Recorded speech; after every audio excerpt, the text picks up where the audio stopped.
2026 সালের জাতীয় নির্বাচন শেষ হওয়ার পর থেকেই নতুন করে তৎপর হয়ে উঠেছে নিষিদ্ধ ঘোষিত বাংলাদেশ আওয়ামী লীগ। এমন অভিযোগ ও আলোচনা এখন রাজনৈতিক অঙ্গন জুড়ে। দেশের বিভিন্ন জেলা ও উপজেলায় 18 মাস বন্ধ থাকা দলটির কার্যালয় একে একে খুলে দেওয়া হচ্ছে বলে স্থানীয় সূত্রে জানা গেছে।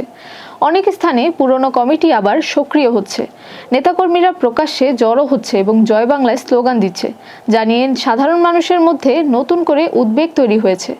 অতীতে ক্ষমতায় থাকাকালে দলটি বিরোধী দলের ওপর দমন পীড়ন, রাজনৈতিক সহিংসতা, দুর্নীতি, বিডিআর হত্যা, শাপলা হত্যা, 24-এর গণহত্যা এবং প্রশাসনিক দলীয়করণের মাধ্যমে দেশের গণতান্ত্রিক পরিবেশ ক্ষতিগ্রস্ত করেছে। এসব ঘটনার কারণেই 5 আগস্টের পর দলটির কার্যক্রম নিষিদ্ধ করা হয়েছে। কিন্তু নির্বাচন শেষ হওয়ার পর পরিস্থিতি বদলাতে শুরু করেছে। মাঠ পর্যায়ে আওয়ামী লীগের সাংগঠনিক তৎপরতা দ্রুত বাড়ছে।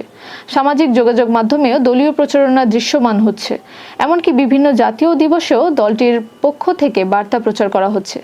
রাজনৈতিক মহলে প্রশ্ন উঠেছে, প্রশাসনিক বা রাজনৈতিকভাবে এখন এসব কার্যক্রমে বাধা না থাকায় দলটি কি ধীরে ধীরে পুনর্গঠনের পথে এসেছে? দলটির সভাপতি শেখ হাসিনা সহ ভারতে পলাতক শীর্ষ নেতারা কি দেশে ফিরে সক্রিয় রাজনীতিতে অংশ নেবেন? এবং আগামী নির্বাচনে রাজনীতিতে দলটির অবস্থানই বা কি হবে? এসব প্রশ্ন এখন ঘুরপাক খাচ্ছে রাজনৈতিক মহল এবং সাধারণ মানুষের মনে।